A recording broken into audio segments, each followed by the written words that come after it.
everyone. Welcome to another episode of our Footie Fantasy podcast. Yes, this is the United Takeover. And like we always say, adored, hated, adored, but never ignored. So W's only, bro. So today we have, let's start Buchi, part of the team. Buchi, how have you been? I've been good. Just being here is good enough. Choko, how are you? How's everything going? I'm alive, man. I'm alive. Okay. Jola? Me too, I'm alive, bro. The official message is pretty good. Thank you, man. Thank you. Chuky, welcome. Thanks for coming. It's been a while. Thank you. Care safety and, still ticking. Okay, let me stay with you. I'll just ask you real quick. What have you been up to? I know you guys were kind of in between your state was kind of an epicenter in a way initially for United States for the pandemic. Hope everything's been okay now, going well. Yeah, so we were one of the first major cities in the United States to, get the first incidents of COVID-19. And the states, they responded, with science-based methodology, and, we just fell off the map. They've extended our lockdown to the end of May, and they're probably planning a phased re-entry back into normal society. So it's been good. We have good administrators. We have a good state in general. So, no drama. We're right in we're keeping our head down and flattening the curve over here. Okay, I can't say the same thing for Georgia. Okay. Jola, how have you been holding up quickly? How have you been holding up? I've been holding up really well. I thought I'd like to spend time alone until, this time. I've 2 months locked up by myself. It's been crazy. My mom works in a hospital, so it's kind of, I fear for her safety every day, but I've been good. Other than that, our governor here is not, you guys know him. So people are out there. Like nothing is happening. And I just hope we don't get a second spike in Georgia. But we're good so far. Okay. Choko, how's it over on the other side of the world? It's like the same thing, to be honest. We were pretty much locked down. Unlike you guys, we're a bit more obedient over here. But unfortunately, I think we didn't act on time. I think we're a bit slack with the way we responded to it. So I think with the second high, after you guys, we have the second highest number of dead patients or dead people from the virus. I think we're second to you guys now. No, you're right. I know we're the most in Europe. No, you're so that's you're how bad it is. Yeah, you're right. Yeah. Mm-hmm. Yeah. So that's how terrible. We've not covered ourselves in glory, to be honest. But yeah, apart from that, we're good. We're surviving. At least I went for a walk today, at least a mile. I live not too far away from Leeds, the Leeds ground. So I went as close as the Leeds stadium today. I just walked back. Yeah, fine. The road's empty. Everywhere is quiet. Yeah, so we're good. Okay. Yeah. Buchi? What about you? How have you been in H-Town? I mean, we're like neighbors, but yeah. I know I haven't seen you for months now. I've been same thing. I'm not going anywhere I don't have to go. I'm not going anywhere I don't have to go. I'm not planning to go anywhere I don't have to go for the next few months. That's just being honest. I'm going to try my best to avoid, and by the way, that doesn't mean I'm not going anywhere. I will go and play soccer. I will do things that might, in a way not be entirely safe. But the way I'm looking at it is at a point, we have a problem where we didn't plan properly for this, and they're lifting a lockdown. And if they're lifting a lockdown and everybody's going to be going out, then, I might as well as get some quality time into my life as opposed to die of mental, you know what I mean? Yeah. So I will just take risks. I got a haircut that, for example, I might go play soccer. That's it. But no gyms, no all of the other stuff. But I'm good. Where'd you go get your haircut? What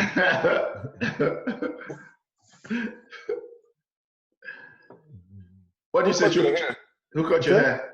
He said, who cut your hair? Oh, I went to the barber shop. The barber shop's opened yesterday. That's why I was saying that, I was talking about going out because my city just opened and people started rushing to the beaches. And I went to the barber shop and the whole place was full of cars.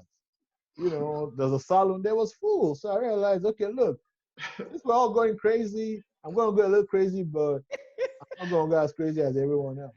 Okay. That's a good wrap up. So let's dive in. So before we dive into the content, I have to do a quick admin of, obviously, if you like our content and our social media handles, address will be at the end of the podcast. Click up, but you can follow us anywhere you find your podcast. It's the Footie Fantasy podcast, one word, FOOTIE Fantasy, on SoundCloud, on Spotify, on Apple Podcast. We're on Twitter, Footie Fantasy, Facebook, Instagram, Fantasy, and on YouTube, where most of this podcast will be on. So let's dive in. Today will be a United-based question. We'll start with, if the season resumes in June, would United make top 4, considering there's a notion that the form at the end of the season was covering up for an average team? The other things we talk about is Greenwood or Bruno, which other has been the freshest breath of air for the season for any of you. And you pick also which your best goal, your best match, best performance, depending on which it is, you get a pick for your player of the season. I'll start with Chuky. I'm starting with Chuky especially. Of course. There's a nickname I have for him, but I don't know if he passes that nickname. But he's what he's is my it? guy. Oh, he's the CEO. If Chuky allows me, let me ask him, Chuky, am I allowed to say that? You say whatever you say. He's the CEO. He's the CEO. Only a bust movement. That's Chuky. He's the CEO. So I want to hear his opinion. So Chuky, the first one. Do you think we can, if football comes back in June, do you think United can make top 4? And the notion, what's your thoughts about the notion of the form was covering up an average team? So if the question is if United can make the top 4, the answer is yes. Okay. And there's considerable confidence that has to follow that yes because of several different reasons. I'll just name a few. It looks like United is in the second gear now of their phase under Ole as their coach. Even the skeptics have to say that, look, the team has now finally bought into what he's trying to sell them. You can see now them working as a unit. You can see an appreciable progress right after their Kumbaya thing they had in Spain, where they had a little break and they did a coaching session. And that also coincides when they onboarded Fernandez into the team. That's right. So the form has been fine. It's been like 11, 12 games or so without a loss. I think 3 wins and 2 draws. Same form as Arsenal. And they've been lauded for it. So I wonder why Ole never gets the same kind of benefit of doubt that his peers would normally get. Peers, I would say people like Arteta and Lampard. So reasonably new coaches trying to cut the teeth into the game and make a name for themselves. Okay. So the answer is yes for me. Top 4, easy. Okay, so what? Especially considering Man City is under a real examination by the footballing authorities based on some violations they did. Okay, so top 5 is top 4. Correct. So Chuky, just answer that in one word. Do you think the form was covering up? The form at the end, towards the end of the season, before they cut it off, is it covering up for an average United team? Covering. So you think about things in progression. Okay. We always talk about, hey, a slope starts from somewhere. It starts from the bottom, then you have a gradient to the top, right? So once you get to the top, you can't say, well, does that excuse what happened at the bottom? Say, no, this is the way growth is. They've shown growth, and you can't take it away from them. They've shown growth under Ole. And he's beating one of, tactical minds like Guardiola and Mourinho and even Lampard. Okay. So, at the end of the day, it is what it is. Okay. I believe in results, right? Not just the theoretical debate. and he showed some results. You gotta give it to him. Okay. Let's go to Jola. What are your thoughts about the question? Okay, so let me clarify the question. Buchi said it's top 5, top 4. So are we saying are we gonna finish between 1 and 4? 1 and 4. Oh, No, okay. Hold That's on. No. Let's clarify this. Let's get it. The reason we use top 4 is because it's successful. It's level of success, getting to Champions League. So getting to Champions League is the idea. 5th. United at the moment are in the Champions League next season. So the question is based on. That's not how I answered it. If the season had ended, right? United would have been in the Champions League. Let me jump in. Buchi. That is actually not true. I say this because one, it's top 4, right? Top 4 is this decision with CD is not clarified, right? That's number 1. Number 2, if the season had ended, they would have gone back to, if they want to truncate season, they will go back to 28 games because Sheffield has a game in hand. At 28 games, Sheffield was higher than Manchester United, so that's not true. So I think we should stick with. Hold on, let's stick to top 4. Let's stick to top 4 because that's what right now we know. Okay. The City thing is hanging. It's still up in the top 4. Yeah, that's how I answered the question. Whatever it is, will United get to Champions League next year? Correct. Whatever form. All right. There's no FA Cup. There's no Europa League. So can we get to Champions League? Let me qualify my answer I just gave. Okay. I'm saying if the league resumed today and you allowed it to finish, regardless of whether they have people watching it or if it's closed doors, United would finish between position 1 and 4 by the end of it. Okay. That's what I'm saying. Okay. So, Jola, take it away. All right. So I'm inclined to say no. Okay. Because every good thing that has happened to Manchester United this season, in my opinion, has been the result of individual brilliance. Okay. And or counter-attacking football. And there's only such a distance where individual brilliance can take you. Look at Daniel James, for example. He came, lit up the league in the first 4 or 5 weeks, and boom, they figured him out. I think the reason we're tempted to assume yes to that question is because of Bruno Fernandez. He will get figured out eventually. He's a brilliant player. He will get figured out. And then we have to revert back to what works on the training ground. What is the system? What is the style of play? What do you learn in coaching back at the training base? And it's 0. That's just that's the simple answer to that question. So so where individual talent stops, where individual brilliance stops, coaching will get you to where you need to go, right? And I just feel like, I mean, look at Nuno at Wolverhampton. Brendan Rodgers at Leicester. What's the face of that guy in Sheffield? Chris Wilder. Wilder. Chris Wilder. Wilder, yeah, no. This is coaching. This is what I think how you play in training, how you train is how you play, right? And we can tell that these guys are doing drills upon drills upon drills upon drills in their training ground. I want to know what kind of drills we're doing in Carrington. I want to know that. I want to see it because the way we're playing on the field, it looks like all we're doing is counter-attacking drills at Carrington, right? Yeah. Who's teaching Daniel James how to beat a defender one-on-one when the ball is stationary? Who's teaching him that, right? Who's teaching Marcus Rashford how to run with the ball with his head up, right? Who's teaching him how to do that? Even De Gea, who's teaching him how to distribute the ball? Because his distribution has been horrible. The modern-day goalkeeper has to be able to distribute the ball. Just look at Alisson and Ederson. As much as I hate those two, we can't deny the distribution skills. So a lot of our players, they're seriously lacking coaching on the training field. They're brilliantly talented, like great talents. I don't know what kind of coaching is going on at the training base. So short answer, no, because individual brilliance can only get you so far. And every other team has all the injured players are back, right? We have our injured players back. Correct. Spurs has the injured. Had we played Spurs that weekend, we would have battered them because they had no Kane, no Son. They were crawling on their knees. But now everybody's back. So the assumption is everybody's going to be firing. And we don't have that coaching that creates an attacking style of play that is needed to finish top four, and we're not. I don't think we will. Okay. Choko. Choko, go ahead. Yeah. What are your thoughts? Mine is similar to Jola's, to be honest. I think he's basically said everything I was going to say. We can't.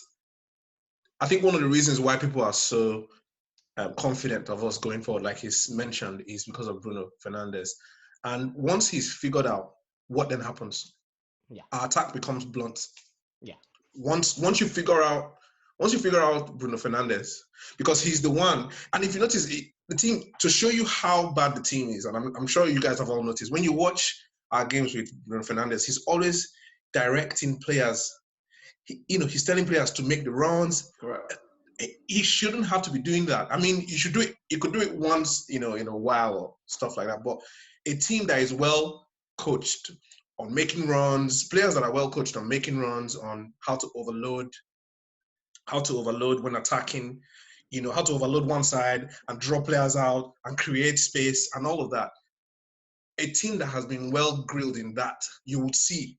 I mean, just before this conversation started, I was just watching the highlight of the game between us and Watford, and that game was just one. We're just lucky. It was if we didn't get that penalty, and if their goal had counted, it could have been a different result. And we had Bruno Fernandez in that game. Yeah. So time and time again, they kept going past our midfield. And if you look at all our goals in that game, they were all counter-attacking, like you said. They were all from counter-attacking play. We're so easy to mark. So long story short, really, I don't think we'll make it, because eventually we've had the good run. We've had the kind of good run that we're having now. We're having before the break. At the beginning of this, had it before. Yeah. Hello? Yeah, we had a good run when he came, didn't we? And it looks like we're unstoppable, and then we got stopped right in our tracks. So I think we're going to have that again once like a team decides to double up on Bruno Fernandez. That's it. We're done. And also, to add to what Jola was saying, when you look at, he didn't mention Chelsea. If you look at even Chelsea has a style. They want to attack. They want to hold on to the ball. Yeah. Who do we have that holds on to the ball? Apart from Bruno, no other person can actually hold on to the ball and say, you know what, I know what I'm doing. And you need more than one players to do that, so that if one person is being double teamed, the other person can cause havoc. So yeah, I don't think we'll do that. I think we'll just raise our hopes, and then just when we need to push it, we'll fail. That's what I think will happen. And honestly, we don't deserve it. We don't deserve to. No. If you look at the football we played this season, if you're a football fan, we do not deserve to actually be in the top four. You're right. We play some absolutely dreadful football. So yeah, that's my take. Okay, Choko. Buchi? If I may say something, I think I'm somewhere between the. Yeah, I will summarize it. Yeah, I'm somewhere between the both of you guys. Like, I don't know how to say, but say it nicely, but I don't care who deserves to be in the top four. You can go back a little bit. Yeah, you're too close to this. You can go back. What's my business with who is in the top four?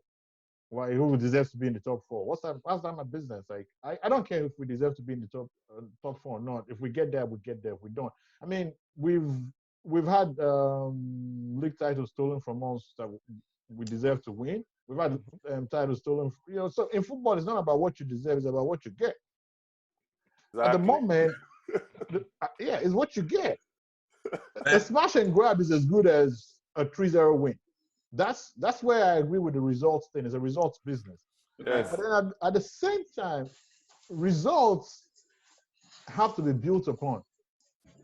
You can't, even though Alex Ferguson said I'd rather be lucky then good. You can't lock your way all the time. And I think that, yes, people might say we've been unlucky with injuries. That is quite true. But we've also been lucky with some things that have happened. And I'm not talking about generally in terms of because I don't want to go into whether the manager is good or whatever. For me personally, it's not about how good a manager is. It's never about that. It's about how a manager keeps his own job. So if a manager is winning, I've seen so many terrible managers in the Premier League that have been here forever because they get results. It doesn't matter whether they're legendary coaches. For example, David Moyes is one of the long-serving Premier League managers. Sam Allardyce is a long-serving Premier League manager. With all due respect, I think they're not really great coaches. But then at the same time, I disagree with that, though, with David Moyes. I'll say why. But go ahead. I disagree with David Moyes. Go ahead. Okay, me too. But but then so what I think about Ole Gunnar Solskjaer is Ole Gunnar Solskjaer has to keep his job, and if he's winning, he will keep his job. He deserves it. If he gets to the top 4, he deserves it. But I actually agree with the lack of. I believe that the team doesn't have I see some improvement, and I actually disagree regarding players not improving. What I don't see is heavily disagree. I don't see improvement in some kind of things. Wan-Bissaka has become a better player since he came to Manchester United. Even though he came to Manchester United as one of the best defenders in the league, he has become a better attacking player. So hold on, sorry. He came as one of the best tacklers in the league. No. Tackling is what a defender is. No, the attacking part. The attacking part of it is extra. Tackling, no. Huh? No. But what I'm trying to say. But I agree with your point. Sorry, I just wanted to be more specific. Okay. Yeah. Like he was like a proper defender. Now he's becoming more of an attacking fullback. So there's been some improvement. But in general, there's this thing I believe that we have a lot of inexperience in our coaching and in the club. The admin don't have experience with running the club. The coaches don't really have experience. And so that is coming out in what we do. Our set plays improved when Bruno Fernandez came because he was special. Before Bruno Fernandez came, our set plays were atrocious. We didn't have a good set piece player. They were atrocious. We would score like maybe once in a while Mata would come. But Mata is always on the bench. He was the only one that could play. We had nobody taking set pieces. So that actually shows you that there's some poor organization with our team because we have one of the best headers in Maguire. Maguire has only scored 1 goal. Okay, he missed one, and it was a Bruno Fernandez assist. Yeah, and he missed one before Bruno Fernandez came. The open header against Newcastle. Yeah, that's true. Yeah, but apart from that, like we have top players who are not getting this thing, and then people come and every time there's a corner against Manchester United, boom, goal.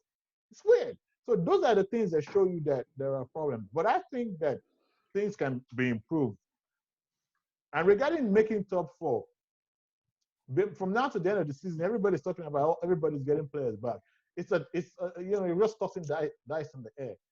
Lady Luck is going to play a lot of hand in this. Who's going to get injured? Because we know players are going to get injured. Those players are not fit. You think they are fit, but they're not. They've lost all the rhythm they know. That's right. 1. 2, who's going to come? This has been a very traumatic experience. Some squads will come out of this. Some players will come out of this not really caring about soccer.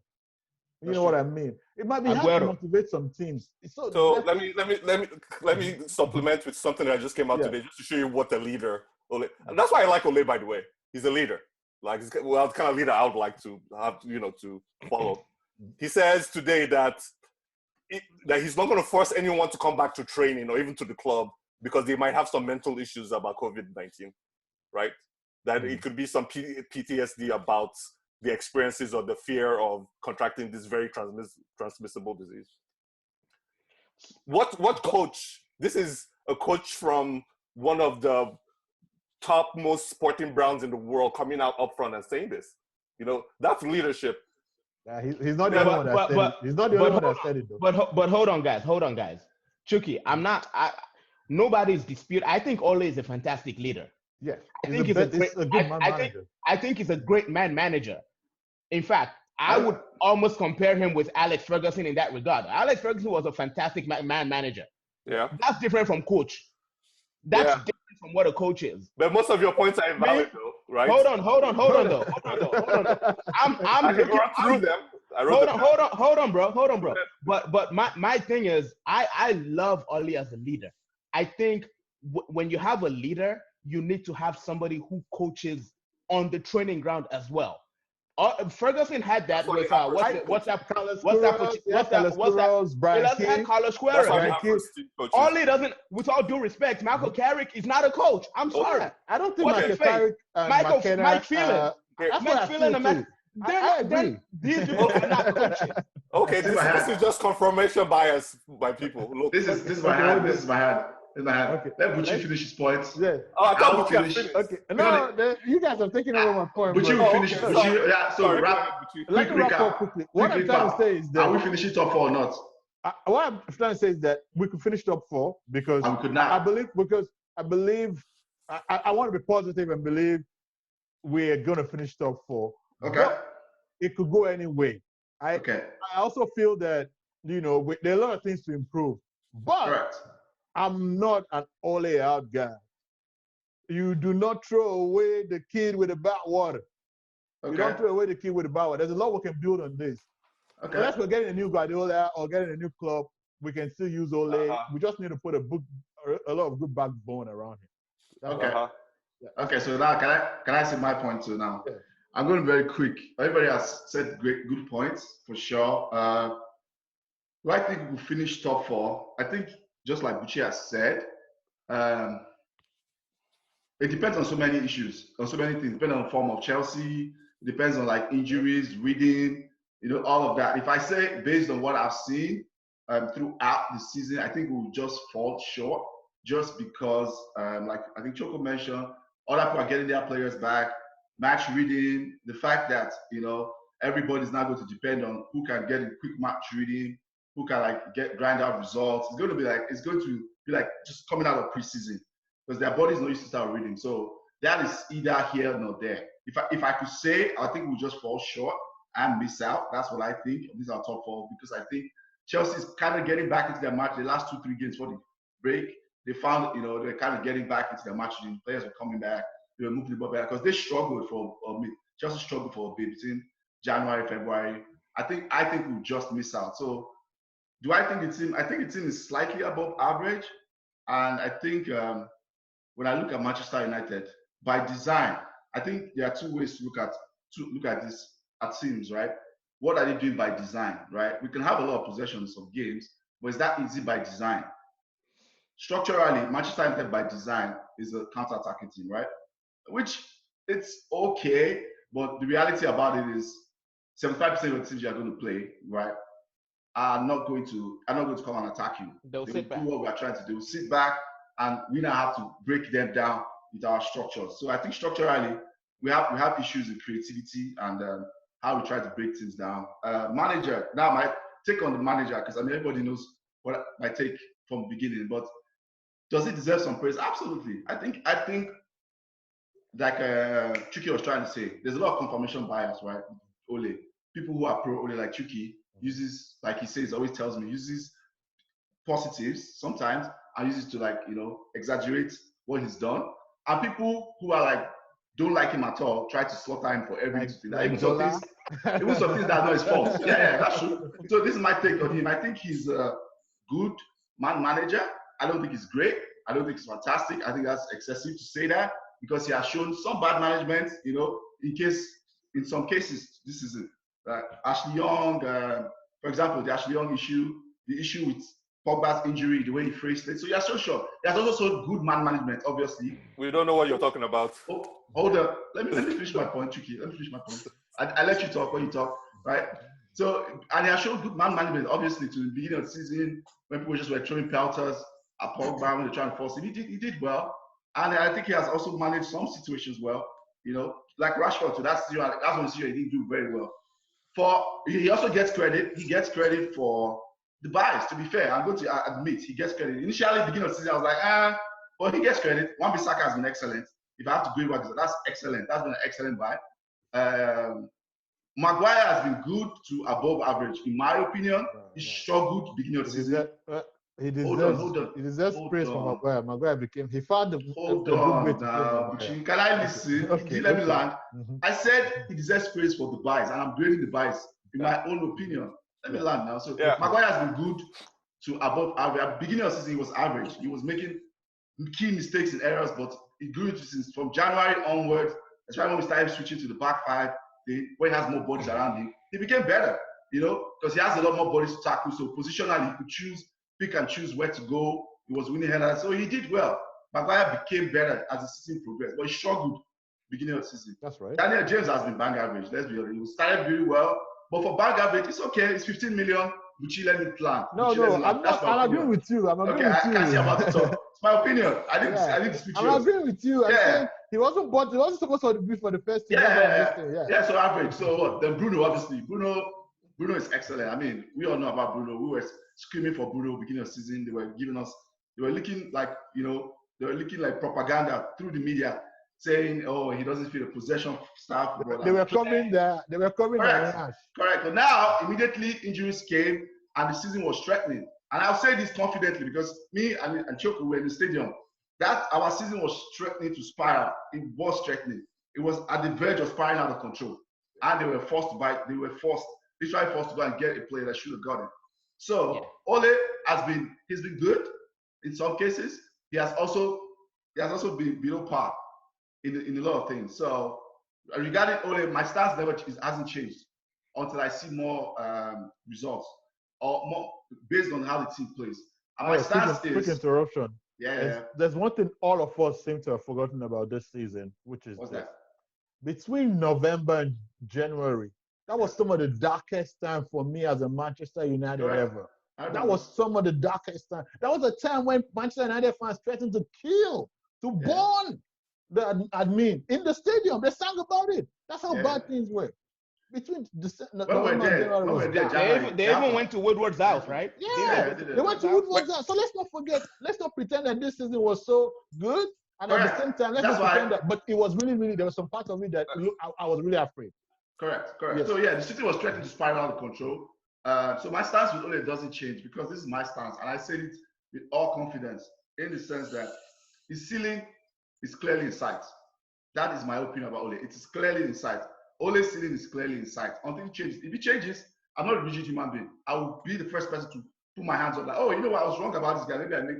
But what I see in my judgment right now, his ceiling is clearly in sight. If we buy a lot of quality, like Sancho in all positions, right? Yes, quality sometimes can take you so far. It can take you to the point where we can comfortably finish the top four, maybe the following season. But coaching matters, whether it's himself doing it or his team. I don't think it's Manchester United's job to look at the manager and say, oh, we're going to, like, how many great assistant coaches are ready to come and say they want to come and be if they were not part of that team from the setup. So my stance is, if you are Manchester United, right, and you want to build, we know we need to build. We know he has done some good things, like I've told you Buchi so many times. He has done some good things with buys. He's been more careful, and he's been more careful about the buys. He's learned from other people's mistakes. He's been more careful about the players. He gets credit for that. Absolutely. He gets credit for some good man management in some cases, for organization defensively. I'll say last 7 weeks from like when Bruno came. Defensively, we have become better organized. He gets credit for that. But if you're Manchester United and you're saying in 3 years you want to be challenging for the title, right? I vehemently say this. You make a ruthless decision when you come end of season and say, this guy, do we think that this guy can be a guy that can take us to start challenging for titles in 3 years? Absolutely. If you have a better solution, you go for the better solution. And that's the hang up there. So I totally disagree. And that's the hang up there. That's the bias there. Everybody, let me finish my opinion. I'm not finishing my opinion. Your opinion is longer than everyone's. This your opinion is like the State of the Union speech. It's about to end now. It's about to end. Okay. So my stance does not change. That if you're Manchester United and there's a better solution out there, you go for that solution. And if you say, okay, there are some things you've seen in him, whether he's brought some things in being more careful, you create that structure where Ole plays a part in it, where it's either he's part of a director of committee. Director of football. Yeah, or you get no. I still don't think. I don't think he's director of football. Sorry, we have to jump in now. Time out. Look. Wait, hold up. If we want to do something, right? If we want to do something, Yeah. We have to do what's most important, and that is this. Even if you brought Guardiola to this club, you brought Klopp, or even brought anybody you thought about bringing, they're not going to do the job. Buchi, The reason these guys do. Buchi, Yes. don't interrupt me now. Let me land. I didn't interrupt anybody. I'm saying time out. We said time out. please. No, don't tell me time out. So this is my wrap up. I've said it. You go for a better solution. Yeah. So I don't believe, because I see that everybody has kind of addressed the opinion of the manager, and in my opinion, I don't believe it's the guy. So and top four. I also don't think we'll make top four.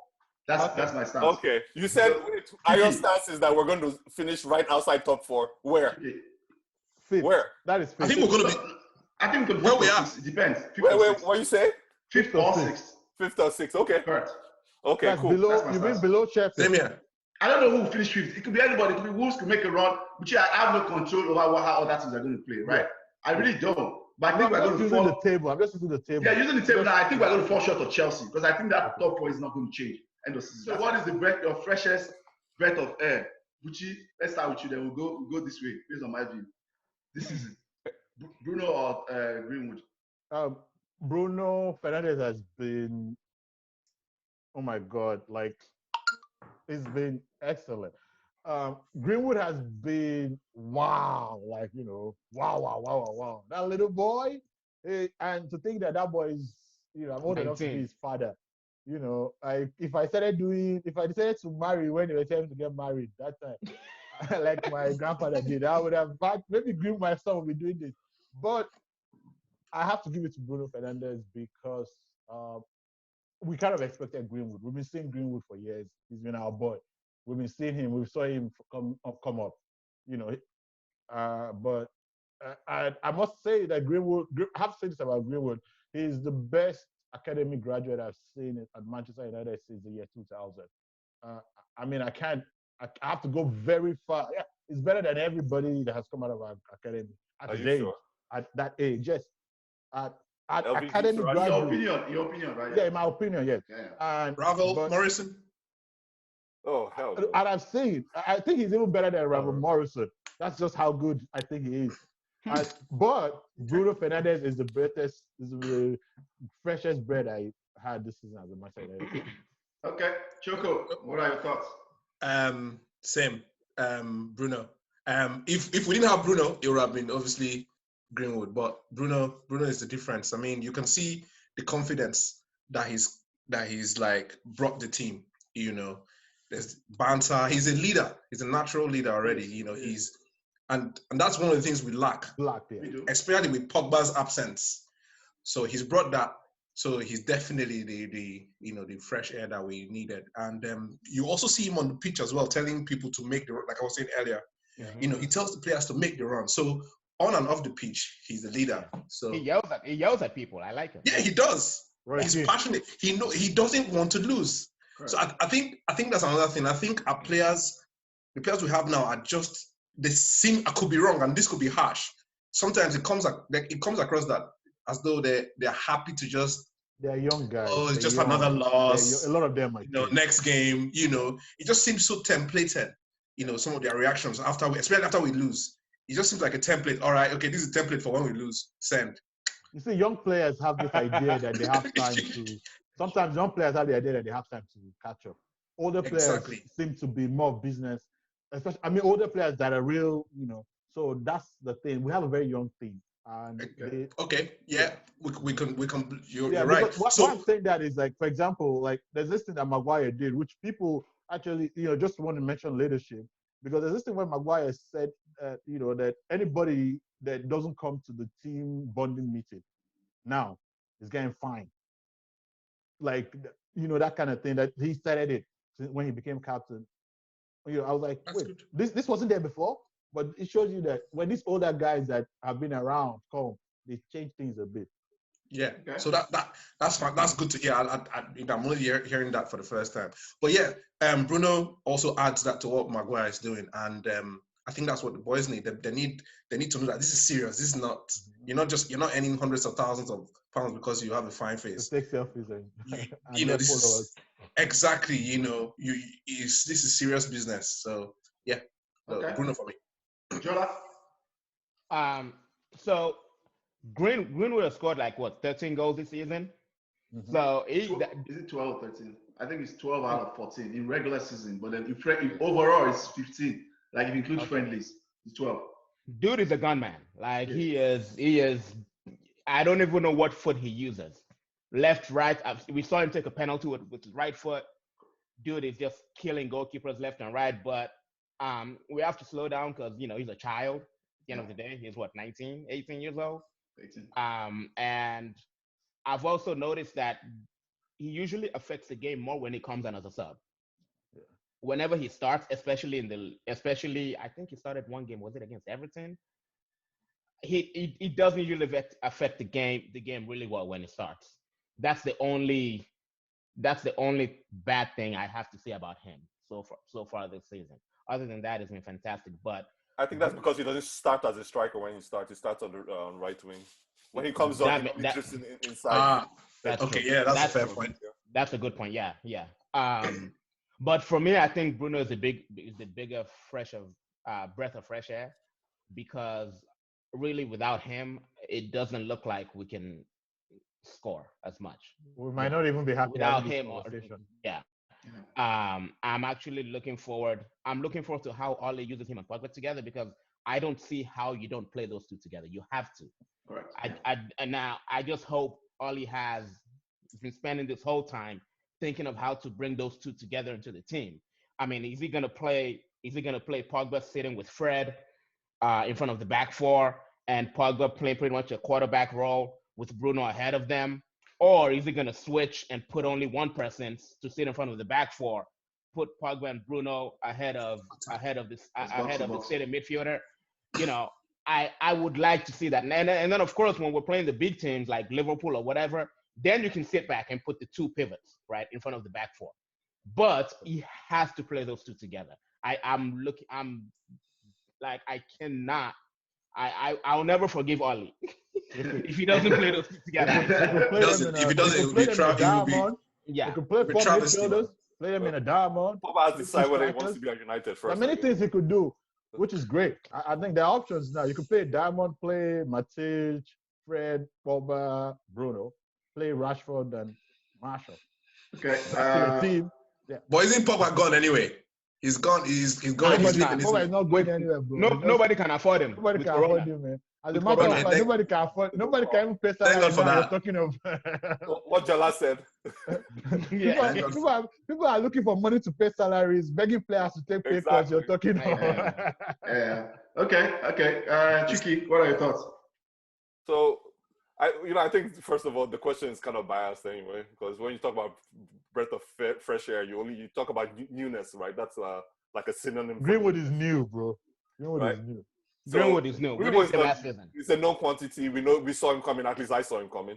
So it's not surprising. Everyone's been talking about, even though Le's been talking about him ad nauseum since the beginning of the season. Hey, we have this kid. Yeah. But we're talking about last season. He wasn't playing last season, right? No, he wasn't. I'm saying he has been in the United airspace. You see what I'm saying? He's a known quantity.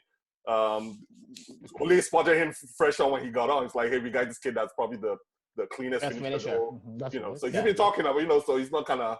I'm glad for the kid. I'm a fan. I'm a big fan of Greenwood. So the question, to clarify, is it between Greenwood and Bruno only, or just one? Yes, between the both of them, because they're the only, Yeah. I think I'll just go with Bruno, just because he's like Johnny come lately. What's impressive about him is his attitude to me. It's not just skill, because we buy skillful players all the time, man. Yeah, absolutely. Kagawa or whatever, like Shinji Kagawa. Kagawa was a very skillful player that came from the Bundesliga. Di Maria was skillful. Yeah, Di Maria was skillful. Di Maria the snake. The attitude will determine whether you're going to survive the United pressure chamber. People were saying, someone mentioned something about psyche. A Sheffield player can play in Sheffield, and he can play a nice pass, no pressure, easy. And a United player, he plays that pass and he misses. Everybody on Twitter is talking about him. True. People are saying that he's wanted to go drown somewhere. That's true. No, it is true. It's two different platforms. Yeah, it is. Absolutely. Platforms. So and he came in with attitude like, you know what? I don't care. Okay. I'm gonna be the guy. This is my playground. I'm going to be the guy. You know, when they even switch Pep, oh my God. There's this thing. Sorry, quickly. There's this thing that because it came out in a conversation we had privately, and it relates to this. Someone said we missed Pogba's leadership. No, what we missed was Pogba's ability on the pitch. Yeah. When you see Bruno, you see Pogba, you realize that Pogba. Wait, to be fair, let me finish my thought. Yeah, sorry, I'm just saying that he's a automatic leader. No, I'm glad you said it because I'm going to answer what you just said. Yeah. There are two different type of leaders. Hey, Choko, please. There's an article that came out today in the Times. It's one of English nonsense. I don't know what you have to pay to whatever. It's called Harry Maguire has become the leader Manchester United needed. I beg, I know you have subscription. Send it to us. But let me tell you guys, there's a trick. I don't know if I should say this on. We'll talk after the game. We'll talk after this. We'll talk after recording. Yeah. Hey, Buchi. Pogba is known, and I've known this not because I'm there, just because I've read a lot about this topic. He's a leader in the locker room. That's where his leadership mostly. Yeah, that's right. Yeah, the France team you can at the World Cup. They say the same thing in the locker room. That's when Pogba does his fireworks. PP, which you hear now. HMP. When I draw here for you, which you hear. No, but then I'll tell you, which you be arguing. Draw headphone for them. Draw headphone for them. On that conversation we had, you agree with what we say. But Bruno and Maguire them are leaders, and Rooney, I like that's what. Yeah, like Rooney then. Yeah, they're Ashley Young. They're I really. To me, Ashley Young's leadership. Anyone can point and shout, right? You have to back it up with stuff. Yeah, Bruno can back his stuff, and I love that. Yeah. I love the confidence he gives the players around him. Yeah, right. The gives the players around. He doesn't stop the play. And people, there's always going to be a comparison between Bruno and Pogba. I dread it, but it's coming, and I'm going to hate every second of it. Oh no, it's started. It started already. With my man Buchi, we had this conversation. Was telling me you can see the impact of it started. Trust me. Because Pogba is a different player. Pogba is like we're all Nigerians here, so Pogba is like an Okacha player. Ayo likes being. I'm joking, Buchi. I'm just joking with you. Calm down. You come here and be calling me out in public. He dwells on it a little bit. He does that because he has the innate ability to get out of tricky situations. So he can afford the time. Yeah. Most of the times, every time someone takes the ball, and he can run back and tackle it back anyway. So he's a rare species of player. Bruno is more like on the fly thinking. He doesn't need the time because he's already done all the thinking. Almost like a Scholes can. Well, not Scholes. Yeah.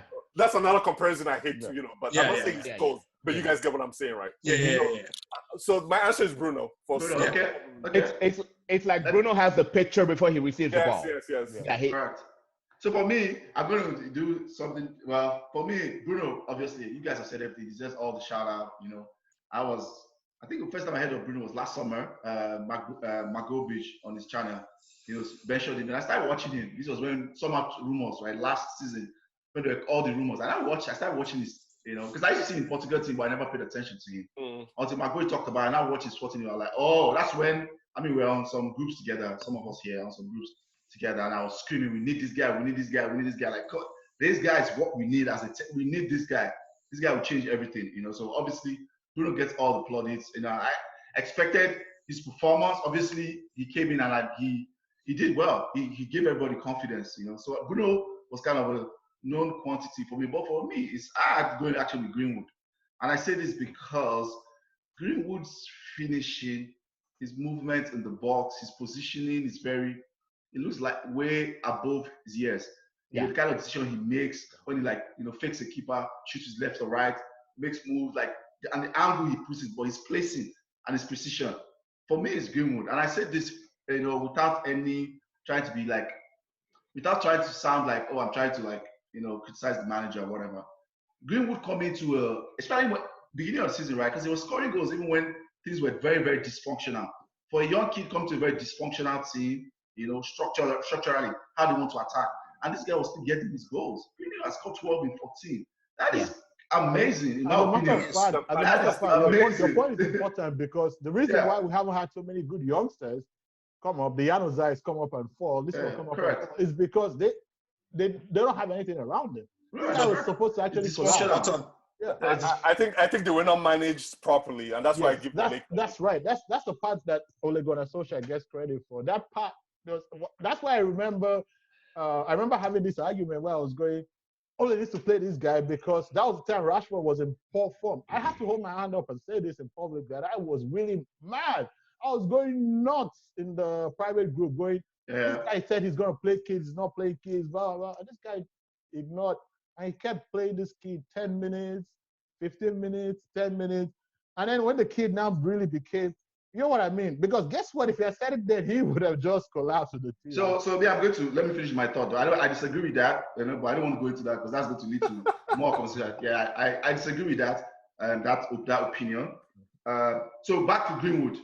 Greenwood, yeah, so for me, he came into at a dysfunctional time and was getting his goals. And when we got functionally better, he was still getting his goals. So for me, I'm exceptionally happy about what he can become in a couple of years. When we are a better team, we have better structure, where we are like functionally better. So yeah, for me, my answer is Greenwood.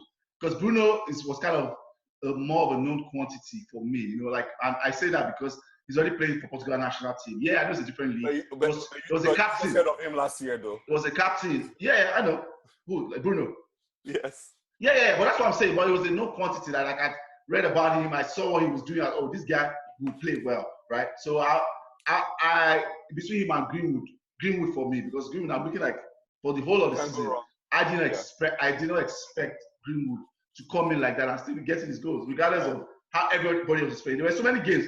I think it was Everton. He scored the equalizer. Yeah, we were very poor. And this guy just goes by himself, individual goal, makes his face, bam!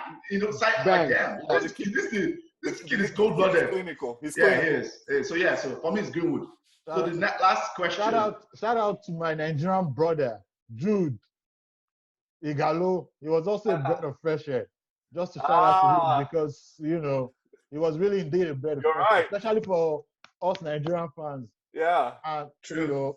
To finally see someone that flies our flag. Yeah, at United. I know. He also had the attitude. That attitude of somebody asked him on Twitter, I said, "Wait, will you take a pay cut to play for United?" I said, "Absolutely." So wait, so am I remembering this wrong? Was he the one that held up the ball against City? Yes, he was. Yes, he won. And led to the second goal. It was very good. That was very good. The blind side, right? Yeah, it was very good. No, to be fair, Igalo deserves a shout out because obviously, for me, when he came, I was disappointed with signing because I was like, we could do better. But to be fair to him, he really came in and I think as an interview I saw, I posted that thing. I saw this interview was talking about his system. I'm like, damn, this thing means so much to this guy.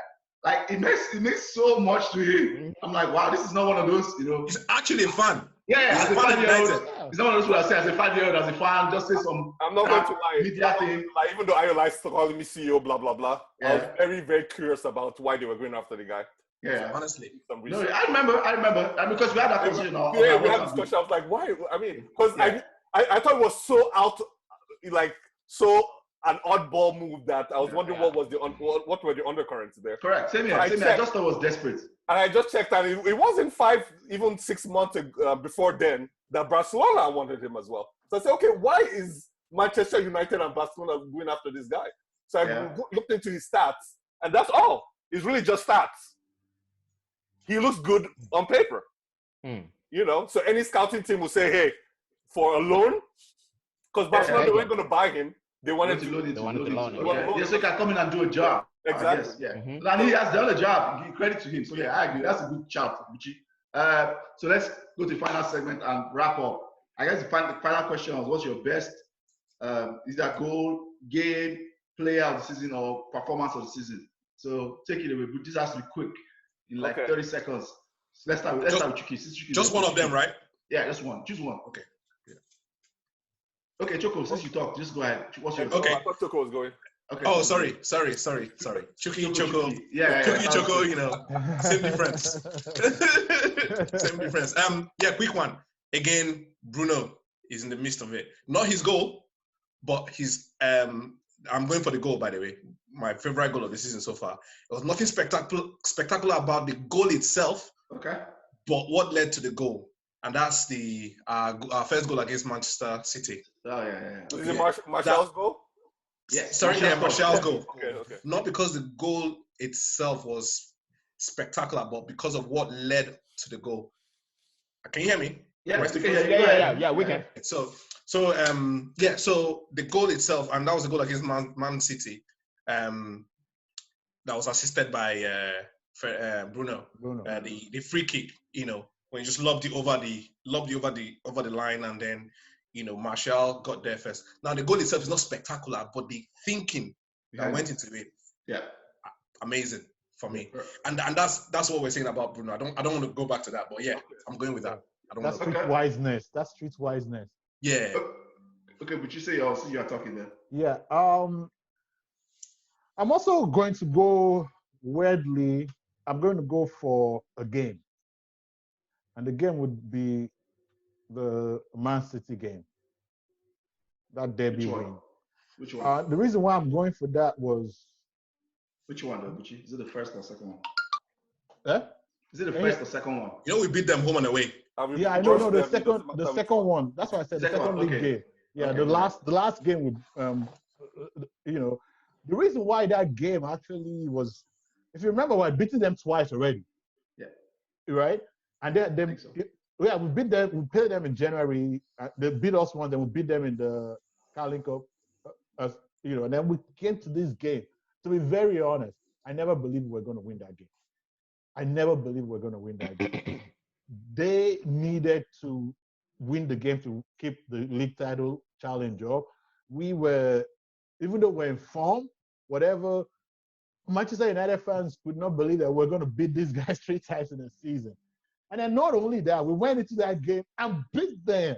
Like, you say league title challenge? Did you just say league title challenge? No, bro, there was no challenge, bro. no. What I'm trying to say was keep it up, but slow the Liverpool possession. Oh, their coronation. Yeah, their coronation. Okay. Their coronation. That's what I meant, dude.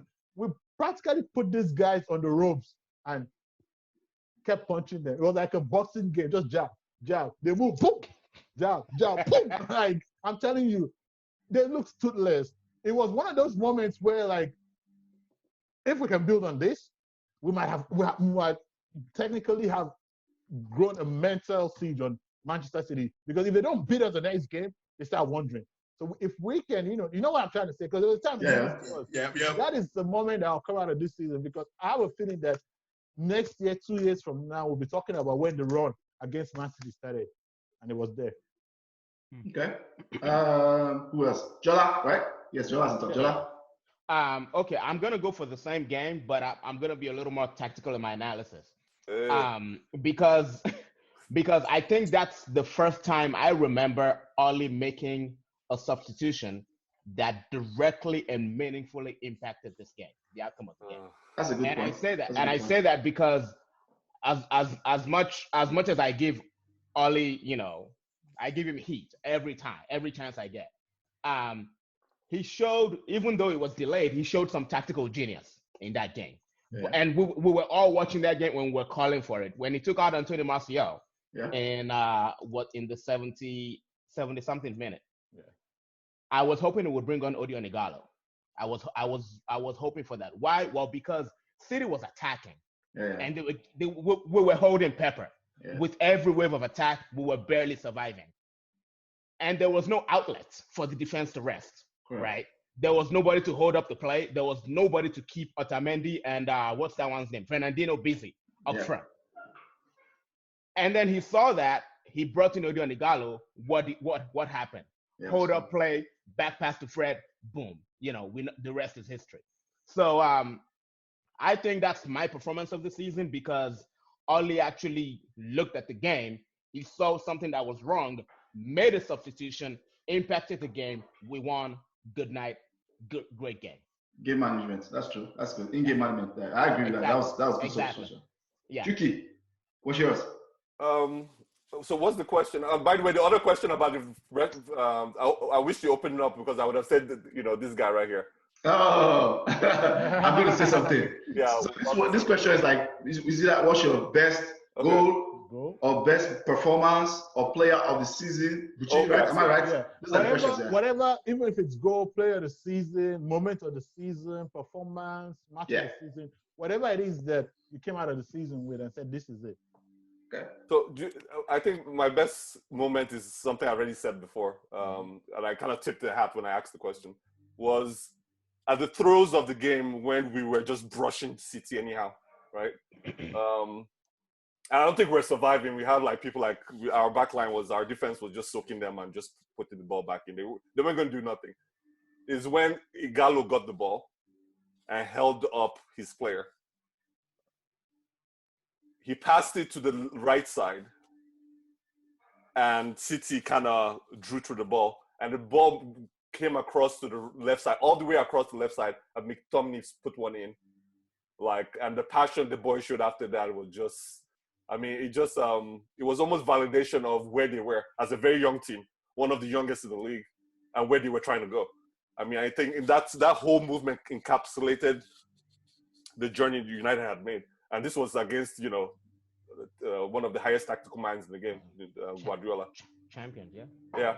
So to me, that was poignant. And I think Buchi is exactly right. Because I felt something when that happened. It broke. I don't know what it was, but I felt it was important that happened. Yeah. And in the way it happened was just fantastic. So to me, that was the moment for me. The goal, becoming this goal, technically it wasn't the best goal ever. But I'm just saying what it meant or what it might mean. That's right.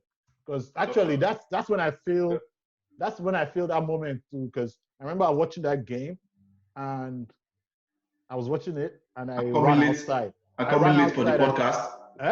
I'm coming late for the podcast because you're supposed to come earlier. I was watching that game. Exactly. I was watching that game. I was so tense. I was supposed to have a podcast or whatever.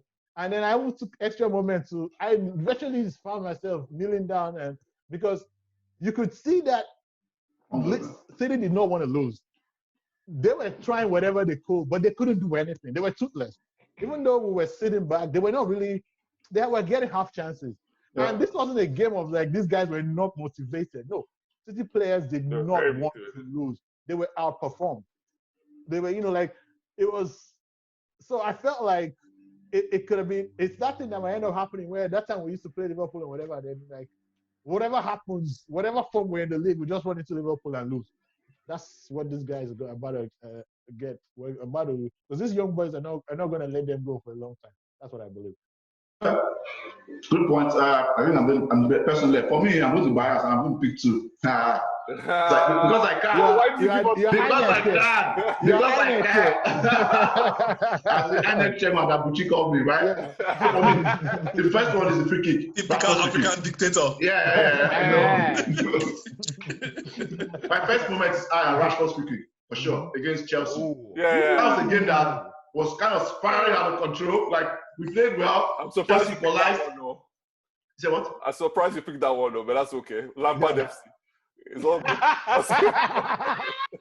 Yeah, I'm not biased, really. I'm just not a biased person. I call what I see. That's where I don't care about allegiances. I call what I see. So the free kick by Rashford, because again, the moment it came, that game was kind of deviating towards Chelsea, right? Chelsea had just equalized. They were peppering us. It was looking up for what's that guy's name? That striker. Batshuayi. I think Batshuayi equalized, but it was just Batshuayi was toothless at that point. They would have probably scored more goals.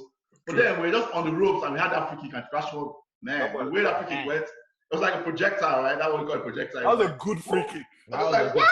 That was a good free kick. I was shocked. I was watching at work. I was like, wait, what? How did that ball go like this? It went boom into the net. So that was amazing. That was good.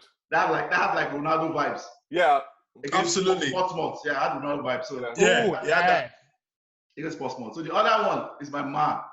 That's my and he has already kind of showed his picture. My man of the season, excellent day. Aaron Wan-Bissaka, Spider-Man. My other name for him is stoppage season. When you get Wan-Bissaka, that's stoppage season. That's what your journey ends. First off, he will not be able to get through. He can't get through an airport scanner. His pockets are too full. Tackling. Raheem Sterling. Wan-Bissaka is the only person you can confidently say oh, this guy this season excellent. He has probably had one below average game. Was I think it was Watford. All through the season, that level of consistency showed, especially when we were on the ropes, right? Especially was that October, the time that we were really in the doldrums. This guy consistently was just consistent. Nothing. Every I felt the body was like fluctuating. Wan-Bissaka was just stopping season. You get there, boom. You get there, boom. You And get the there. guy know the change face, the same expression. Correct. And whether under fire, not under fire, you don't care. So That guy has lines in his veins. Yeah. So for me, Wan-Bissaka, and I really hope it continues like this. You know, I pray the guy doesn't get injury because my slight fear for Wan-Bissaka. I have that slight fear. I mean, I took about that thing. That tackles, one of these days. When he does it. Yeah, that leg, somebody just follow that leg. I don't know if you guys have that. Maybe I'm just busy. No, it's not you, man. It's not just you. It's not you. Make sure. We're going to have a penalty. We're going to have a free kick. Like against Watford. We're going to have a penalty. I'm not even worried about penalty because he has mastered the injuries. What I'm worried about. Like you know how he throws that his leg in like awkward zones. I'm always worried that somebody's going to fall on that ankle and he goes out long term. I'm like, God, like Luke Shaw. So that's my only fear. But apart from that, Exactly. This is a positive end. Wan-Bissaka, excelente. Like social gets 10 over 10 for that signing. Wan-Bissaka, excelente. So sometimes it looks like he's running like in slow motion, like he's not gonna get there, but he gets there. He gets there. He always does. And also like even his attacking play is improving. Look at that cross for Martial against Chelsea. Yes. Okay. Yes, sir. Unpopular opinion, unbiased. This is not coming from a place of bias, but because yesterday we had a conversation on my Nigerian WhatsApp group, and originally I was saying TAA was better, but after we analyzed it, Aaron Wan-Bissaka is a better player than Trent Alexander-Arnold. The more complete player. He's a more complete player. Everything Trent has, right? The only thing Trent has that he's special that Wan-Bissaka might not be able to get is his deadly crossing, because that crossing is like Beckham-like. The accuracy. Yeah, the accuracy. But he's not a defender. If they walk, he's not a defender. He's not a defender. He's a very poor defender. If we walk on Aaron Wan-Bissaka, we have the real deal. We'll probably have one of the best. The number one job for a fullback is to defend. Yeah. For me, in my perspective. But in modern football, that's 100% correct. But one thing is that TAA and the other guy on the other side, Robertson, guy, they make Klopp's system what it is. Because gegenpressing, there's nothing unique about gegenpressing. Yes. I mean, Tottenham was doing a variation of that with what's his name before Klopp ever got to the league. That's what makes them special. Yeah. Run to the wing, cross to Ali. Exactly. It's just the accuracy coming from Robertson and TAA makes you're creating width. You've basically made the field like 5 times as wide as it was supposed to. I think this was fun, guys. Chuky, Jola, Choko, Buchi, thanks for coming. If you're watching this, follow us on our social media platform. Everything will be at the end of the pod.